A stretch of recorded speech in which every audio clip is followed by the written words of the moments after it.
नमस्कार दर्शक बंधु। आज मुझे नहीं आसी पिला किपर शिक्षा देले पिला माने गोटे भल पिला होइकी बाहर। तो चलते जाना ता आगुरी जो मैंने सब्सक्राइब करना फ्रेंड्स मैंने सब्सक्राइब कर दिंतु, लाइक करूँ आउ शेयर करूँ। पिला आम छोट बेलू जमी शिक्षा देवा पिला माने सेमिति हेबे। कहुए जमी गछ लगाइब सेमिति फल खाइब। कुंभार माटी को चकड़ी जमीती माटी पात्र आकार दिए पात्रटी सेहीपरि होता है।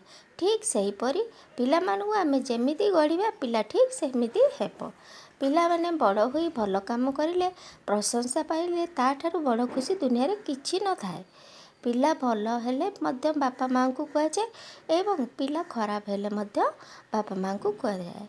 तेबे चलतु जाना छोट बेले पिला मानू केमिति शिक्षा देबा उचित। किंतु आम जदि पिला मानू भल से उत्तम रूपे शिक्षा देबा नहीं तो पिलाटी भल होई बाहरिबो नहीं। तो चलतु जाना नंबर 1 पिला मानक पाखरे केबे भी झगड़ा हुंतु नहीं किंबा खराब भाषा कहतु नहीं।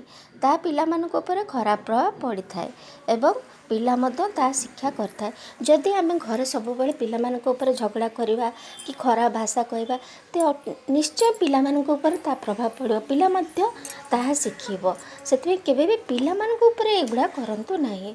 नंबर 2 अन्य काହାର निंदा किबा चर्चा पिला मानक पाखरे करंतु नहीं। देखिथिबे जण जणक फैमिली रे सबुबले अन्यर निंदा करा जाउथबो परर चर्चा कराथबो सेगुडी मते पिला शिखिले पिला मते सेपरि करिवो। नंबर 3 सब जिनस खाइबा पई सिखांतु जा द्वारा पिला भल जिनस खाइबे एवं जदि किछि न थाए मध्य जहा थिले बा जहाँ देले खाइबे जुआड़े गले मध्य निजको एडजस्ट करि पारिबे।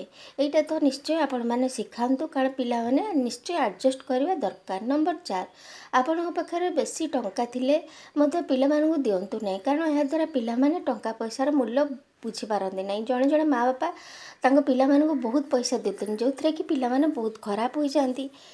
नंबर 5 पिला माने छोट थिले सबू जिद करती तेणु सबू जिद सबू बेले पूरण करंतु नहीं। या द्वारा पिला माने जिदखोर हो जाती एवं समय सहित निजको एडजस्ट करि पारंती नहीं। गोटे गोटे पिला थिबे देखिबे तांको माँ बापा माने तांको सबू जिनस दे देबे जोटा कि से माने कोनोसीटा एडजस्ट करि पारिबे नहीं। एटा हमर शिक्षा पिला मानकर भूल नहीं। नंबर 6 पिला माने भूल कले समस्तंकर आगे किंबा छोट छोट कथार गाली करंतु नहीं बुझेबाकू चेष्टा करंतु। नंबर 7 निज घर शाशु शशुर किंबा माँ बापा पिला मानक सम्मुखरे सम्मान असम्मान करंतु नहीं कारण बड़ हेले सेमाने मते ठीक सेहीपरि करिवे। सेमाने छोट बेलू देखिथिबे आमे आम शाशु शशुर कि माँ बापा को गाड़ी दउचे तांको सेवा करने असम्मान कर तो ठीक सेमाने भी सेहीपरि करिवे। नंबर 8 जदि आपण सहर रे रहउचंती तेबे 6 मास किंबा वर्ष थरे गाँ को बुलिबा कि पिला को लेके जाआंतु जहा द्वारा पिला माने गाँ को जीवे और बहुत किछि गाँ रु शिक्षा पाइबे। गाँ सहित सेमानक टच रहिबो सेमान सब किछि जानि पारिबे। नंबर 9 सकाळे एवं संध्यारे पिला मानकु ठाकुर को पूजा प्रार्थना पाखरे बसांतु जहाँद्वारा सेमानक अभ्यास परिणत हो एवं सेमाने पूजा पाठ करिवे।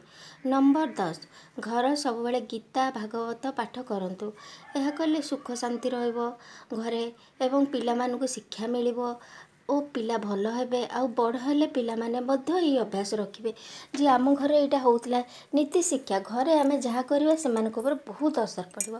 गीता भागवत पाठ कले आम घर तो उन्नति हेबो सेमानक भी शिक्षा मिलिबो सेमाने भी भविष्य से या करिवे जे नहीं मो माँ बापा करथिले मु भी एटा करिवि। तो रहउची पेन वीडियोटी भल लागिले निश्चय सब्सक्राइब कर देन। धन्यवाद।